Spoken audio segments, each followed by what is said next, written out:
And again, this is no reflection on where I worked. This was my own personal journey of where I needed to go.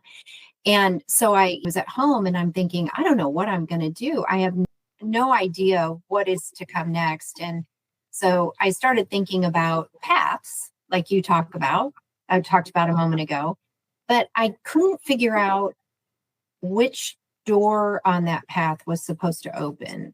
And so I got a phone call a few months after, and I was asked to go over to Saudi Arabia to speak at a conference. And if you had said to me 5 years ago that I would be going over to Saudi Arabia to speak at a conference, I wouldn't have believed that to be true. First of all, I wouldn't have been able to do that. And secondly, that just was never in my thought process, not for any reason other than it just wasn't.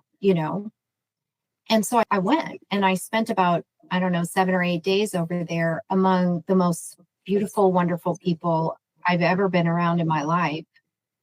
Generous and hospitable and loving people. And it changed my life. And so now I'm going again in just a couple weeks and will likely be going back fairly frequently.